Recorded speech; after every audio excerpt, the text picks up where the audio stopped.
Muy buena noche, bienvenido a su programa Acción Positiva.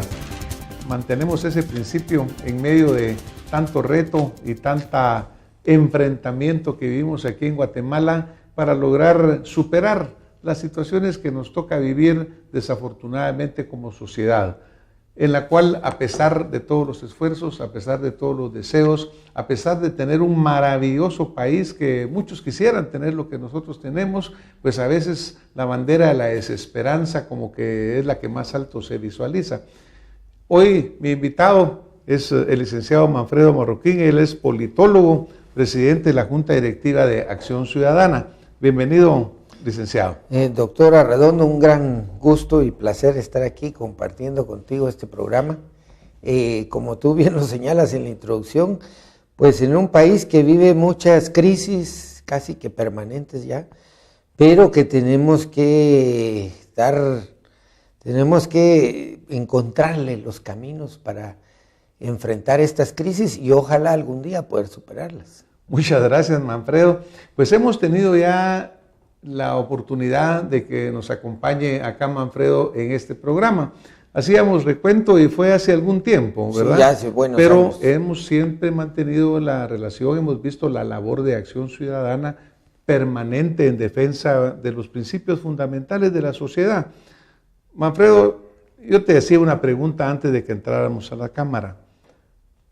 Después de 20 años más o menos de una lucha que ustedes han tenido fuerte contra diferentes gobiernos, diferentes etapas, ¿cómo se siente?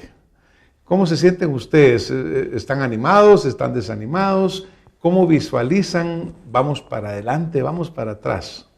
Mira, yo como mejor te lo podría reflejar y responder es con la gente que trabaja en la oficina y es gente que muchas de ellas entraron muy jóvenes, con mucho entusiasmo a trabajar en la oficina, pues veinteañeros la mayoría.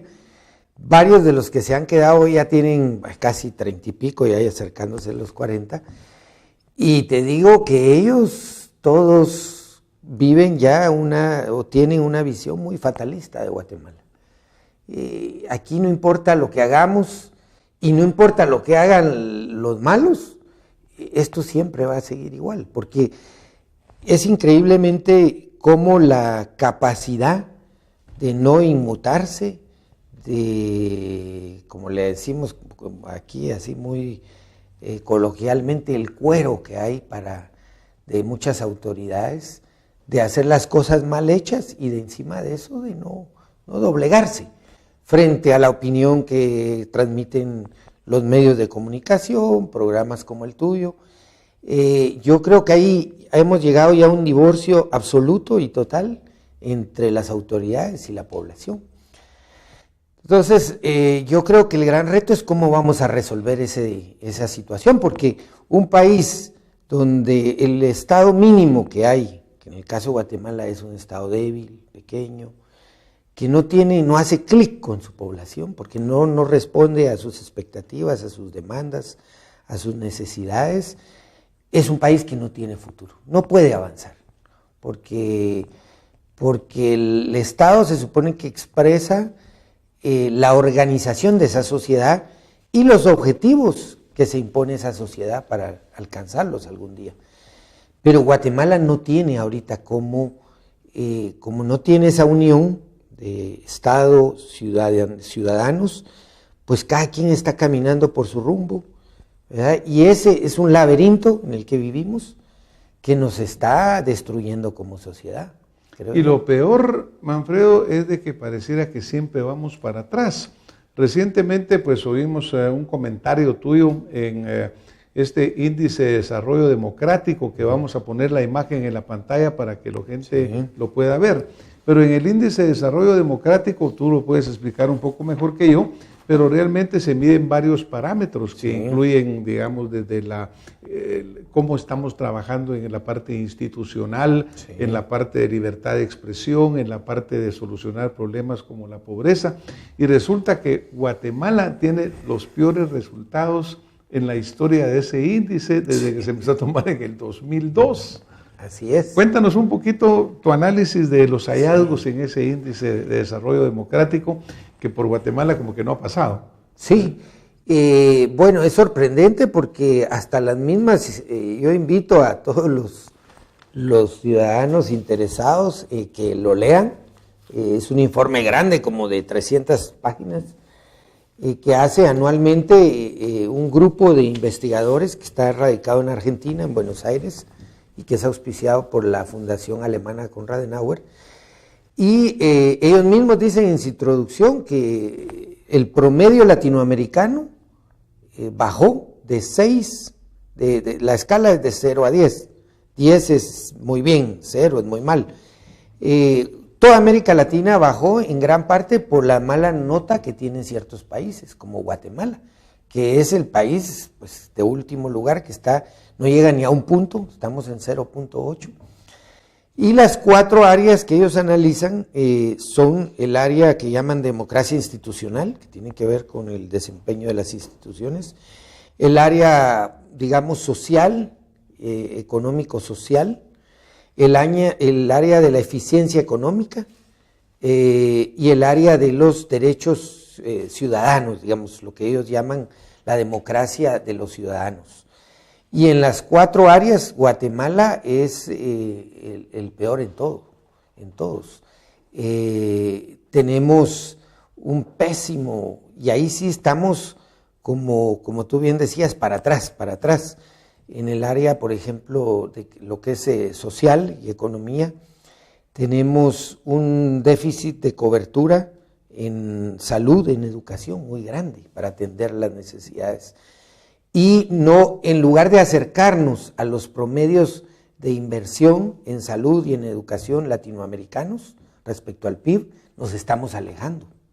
O sea, la mayoría de países ya dio ese salto y están acercándose y aumentando su inversión en educación, en salud, como Estado, pero nosotros estamos yendo para atrás. Entonces, hay áreas, por ejemplo, como el tema del goce de los derechos, se examina los índices de violencia. Evidentemente, una sociedad donde los índices de violencia son altos, pues el goce de los derechos se limita. Porque, bueno, tú y yo, ¿a qué horas podemos salir libremente a caminar en cualquier zona de la capital? Todos salimos con miedo. Claro, y obviamente son derechos pues constitucionales, porque nuestra misma Constitución establece que el Estado debe velar por el bienestar del guatemalteco, que incluye su seguridad, que incluye todos estos otros parámetros. Ahora, lo peor de todo esto también, en algún sentido, o diría yo en el verdadero sentido, Manfredo, es el hecho de que, por ejemplo, desafortunadamente nuestros gobiernos, uno tras otro, y cada cual peor que el anterior, nos están vendiendo constantemente a través de publicidad mentiras. Cuando dicen, miren, es el año de la no violencia, pero en enero hay más asesinatos que en el enero del año anterior. Cuando hay más pilotos de buses que mueren, 45, 46, y alguien dice, mire, pero es que la estadística es solo uno la diferencia. Pero no se pone en el lugar de la persona que le mataron a esa persona, víctimas, los niños que se quedan huérfanos, ¿verdad? Entonces, desafortunadamente, nosotros vivimos en un país en el cual el cuero ha ido engrosándose por parte de los funcionarios. Así es. Hay un divorcio, como muy bien mencionabas, entre el pueblo y el la gobierno, realidad de esa gente, sí, que han secuestrado prácticamente al Estado. Yo te mencionaba que había leído una frase que me llamó la atención y se le atribuye a Martin Luther King. Y él decía básicamente, nadie se nos montará encima si no doblamos la espalda. Exacto. ¿Cómo hacemos nosotros para romper esto o este ya desprecio de los muchos funcionarios por el pueblo? Ahorita estamos a las puertas de un proceso eleccionario. Y ese es el único momento en el cual el ciudadano con ese su pequeño voto vuelve a ser, digamos, importante, ¿verdad? Sí. Y que los políticos pueden ofrecer de todo. Pero después se olvidan de él, llegaron al puesto, se aseguraron una fuente de ingreso que ya tenían o van a seguir percibiendo. ¿Cómo logramos nosotros realmente que esta Guatemala despierte, Manfredo? Mira, partamos de lo que tú decías, yo estoy convencido de la convicción que tienen las autoridades de que el pueblo no se levanta, o sea, de que es un pueblo agachado, como bien decía el Martin Luther King, este defensor de derechos civiles en Estados Unidos. Ellos tienen la convicción de que hagan lo que hagan, el guatemalteco no reacciona. Es decir, se le puede hacer cualquier cosa, que el guatemalteco está en su realidad, cree que lo que el Estado hace no forma parte de su vida, ¿verdad? Cosa que es totalmente equivocada. Y bajo esa convicción, pues el sistema sigue. Este sistema perverso que tenemos de partidos políticos se sigue alimentando de precisamente de lo que es su combustible, que es la corrupción, que a su vez trae a Guatemala o tiene a Guatemala como un paraíso de negocios ilícitos cada vez más. Aquí prospera todo, la piratería, prospera el negocio de carros robados, el contrabando, el tráfico de niños, todos los ilícitos que encuentran un lugar próspero aquí en Guatemala. Pero entonces yo creo que esto lo vamos a resolver solo cuando tienen que haber dos cosas que tienen que hacer clic. Uno es un liderazgo que desafíe a este sistema, creo yo, que lo desafíe y que lo enfrente de cara. Y dos, gente que se una a esos liderazgos. Puede ser uno o varios, no importa, pero que se una de verdad, que lo respalde. Porque si eso no se da, pues estamos condenados a que este ritual de cada 4 años, como ya se dice comúnmente, nos demos cita, todos los guatemaltecos, a escoger a nuestro pío favorito, ¿verdad? ¿A qué pío te gusta más? ¿El de este color, el del otro color, el del otro color? Al jefe de la banda. Y yo creo que es triste porque entonces ya hasta el ritual democrático que son las elecciones, pues lo vemos ya hasta con cinismo, ¿verdad? Y ha perdido ya nos queda motivación de vamos a elegir, porque es una posible opción, o sea, es una posible ventana de cambio a la elección, sino que ya vamos casi con la convicción de que vamos a ir a elegir al bandido siguiente. Bueno, y acuérdate, pues, Manfredo, que bueno, este es un tema para prácticamente otros programas que serían múltiples los que vamos a hacer, pero desafortunadamente el guatemalteco, usted que me está viendo, todos caemos en el mismo vicio, porque vamos a votar por el que le toca, por el menos malo, o porque ni modo no hay otro. Sí. Y eso es desafortunadamente lo que ha sucedido. Y por eso vamos de uno a otro, como tú dices, ¿verdad? Sí. Y lo lastimoso es de que pues cada vez más los partidos, el que probablemente va a entrar y el que probablemente va a salir, empiezan a negociar aún antes de las elecciones. Su pacto de impunidad. Su pacto de impunidad. Entonces ya estamos viendo nosotros cómo en el Congreso pues ya aprueban leyes juntos, como ya hacen muchas cosas juntos, pero se están protegiendo las espaldas de una vez. Dentro de los índices, cuando se hablaba, por ejemplo, de la parte institucional, se menciona que algo de lo que llevó más abajo todavía a Guatemala, si se puede, es el hecho del incremento marcado en la corrupción. Sí. Una corrupción que es como aquellos cánceres infiltrativos que se llegan hasta la última parte del cuerpo, que es esta nación. ¿Qué piensas tú de la corrupción?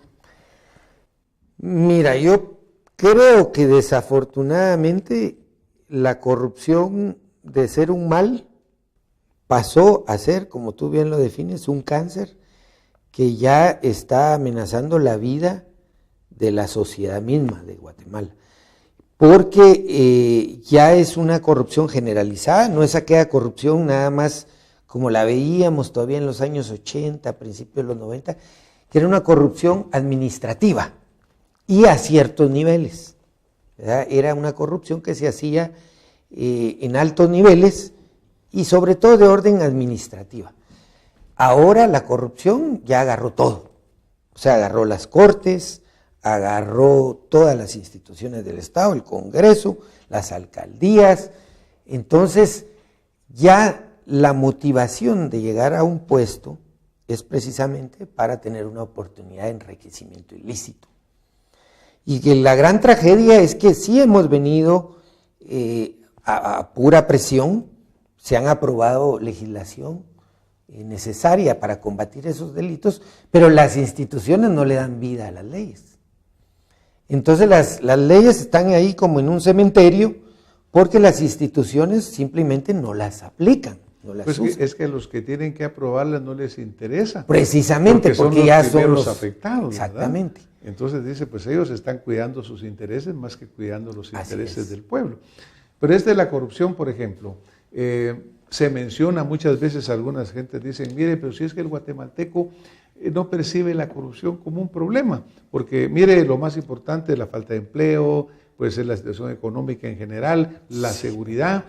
Pero no hay nada de eso por la corrupción. Exacto. Entonces se trata de engañar al pueblo una vez más, diciéndole, no, si la corrupción no es un problema. Pero hemos visto a nivel internacional, el señor vicepresidente de Estados Unidos, después de una visita a la región, pues dice abiertamente que la corrupción es el problema fundamental de nuestros países. Sí, porque si no eliminamos o reducimos, porque eliminarla del todo sí es casi una misión imposible, pero reducirla sí es posible, pues entonces no va a haber inversión, no va a haber salud, no va a haber seguridad, porque entonces lo que tenemos hoy es una policía muy corrupta, infiltrada por la corrupción, que no, obviamente no es capaz de dar seguridad porque está del lado del negocio. Entonces, yo creo que un gobierno que simplemente frene la vorágine de corrupción, el fenómeno, ya crea condiciones para empezar a reconstruir todas las demás áreas. El área de salud, educación, todas las demás áreas, el clima de inversión que necesita el país. Pero si el gobierno, cualquiera que sea, no hace eso primero, nada de lo demás tiene. Porque entonces estamos jugando, como hace este gobierno, con las cifras, es que crecimos al 4%, un promedio superior a lo que creció la región. Sí, pero ¿de qué nos sirve? ¿De qué nos sirve haber crecido 4% si seguimos con los problemas estructurales de siempre? Y vamos para atrás, porque todo el mundo nos está diciendo que vamos para atrás. Y desafortunadamente Hugo casi que no puede abrir un medio del Guatemala de noticias, de radio, televisión. Yo aquí tengo varios, y en todos ellos la primera plana siempre dice, el FODES comprando maquinaria por excepción, 108 millones. ¿Qué tiene que andar comprando el FODES la maquinaria? El Ministerio de Cultura y Deportes gasta 25 millones en un polideportivo que lo anuncia un candidato a alcalde como su obra. Sí. Es decir, la tremenda extensión de esa corrupción. Sí. Tú mencionabas el ejemplo de la Policía Nacional, porque obviamente mucha gente, pues obviamente es corrupto, los altos niveles son corruptos, claro, pero también son víctimas de lo mismo, porque cuando uno ve a través de nuevo de los medios que pues se atreven a mostrarlo, pues los agentes de policía viven muy mal, los tienen hacinados, sin agua, mala paga, no les pagan. En fin, un país en el cual maestros, salubristas no les han pagado en meses. Así es. ¿Y todo ese dinero dónde está? ¿De dónde sale para toda esa compra por excepción?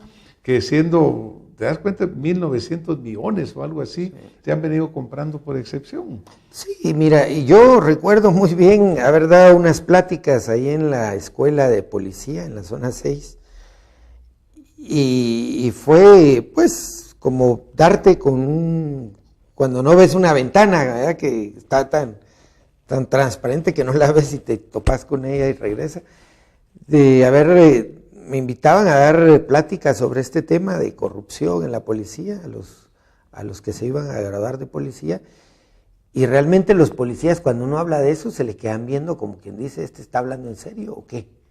Y varios de ellos, uno de ellos me dijo, mire usted, de verdad usted no cree lo que está diciendo, ¿verdad? Porque nosotros aquí ganamos tanto cuando nos pagan a tiempo, nosotros tenemos hijos, nosotros tenemos necesidades también como usted. Claro. Y entonces, ¿cómo espera usted que tengamos un comportamiento, una conducta ética, llamémosle, o como sea, recta, si todo el ambiente en el que trabajamos nos ahoría a lo otro? Claro, porque ellos tienen que comer. O sea, es como ese dice, mire, es que no le han pagado en meses a maestros o a salubristas, sí, de cómo sobrevive esta gente, eso no es posible. Pero, entonces, a ver, ¿cómo se hace? Bueno, por ejemplo, digamos, el Ministerio de Comunicaciones infraestructura y vivienda, ¿verdad? Cuando se habla que tiene una tremenda deuda flotante que ahora está con que Finanzas dice que es una cantidad, el Ministerio dice que es otra, deuda contraída sin tener disponibilidad financiera, es decir, ilegal. 100%. Pero yo me pregunto por el otro lado, y todas estas empresas que se les deben 1.600 millones, ¿cómo han sobrevivido con una deuda tan grande?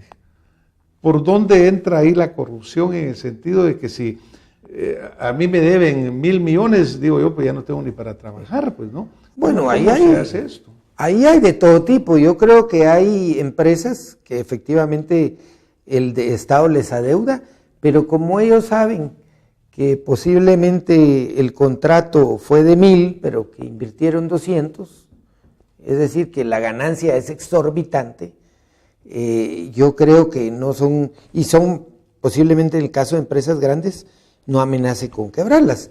Pero hay otras empresas que surgieron solo para ganar un contrato y agenciarse de un sobrecosto. ¿Sí? Y esas empresas pues no tienen ningún problema en desaparecer porque nacieron solo para hacer ese negocio. Claro, claro. Sí, nunca lo hicieron tampoco. Nunca lo hicieron. Nunca hicieron la obra, nunca hicieron nada. Entonces ahí hay de toda esa tipología de casos y es muy difícil juzgar parejo, pero lo que sí es que muchas de estas empresas viven en ese ambiente de total corrupción. Y lo han hecho por años. Y lo han hecho por años. Y ahí sí no hay inocentes. Yo creo que ahí todos son parte del problema. No, y yo creo que ya ni víctimas. El modus operandi de muchas de estas empresas. Lo triste pues es de que realmente está sucediendo, lo estamos permitiendo. Pero tú hablabas también, digamos, de esa infiltración difusa, extensa, o fui yo el que hablé de la metástasis, sí, pero hablamos que todo el sistema está contaminado. Por ejemplo, ahora las noticias ya dicen abiertamente, 3 mafias están luchando por tener el control del directorio de la SAT.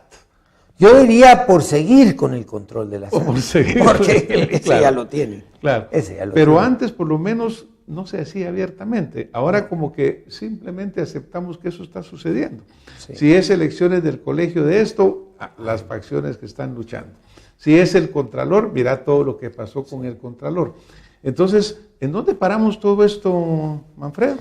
Porque de repente alguna facción de esas va a ganar, ¿verdad? Sí, seguramente. Y mira, donde volvemos a lo que tú me hacías la pregunta al principio, yo creo que si no hay esas dos cosas que tienen que hacer clic, si no hay liderazgos que desafíen a este sistema, ¿verdad? Todo esto que representa este sistema, y si no hay ciudadanos que estén dispuestos a seguir a líderes que desafíen el sistema, va a ser imposible que veamos un cambio en Guatemala, porque efectivamente estas mafias ya acumularon mucho poder. Tú solo escucha las noticias de esta semana. ¿Cuánto acumulan las maras, por ejemplo, cada semana en extorsión? A pura extorsión. Y eso que estamos hablando, gente que sí se juega la vida, delinquiendo, obviamente, para ganarse ese dinero. Claro. Los funcionarios ni siquiera se juegan la vida, esos están protegidos hasta por, por la ley y las instituciones. Que son asesinados, andan trabajando de choferes de los buses. Bueno, sí, las víctimas. Andan trabajando, pues. Pero a lo que voy yo es que es todas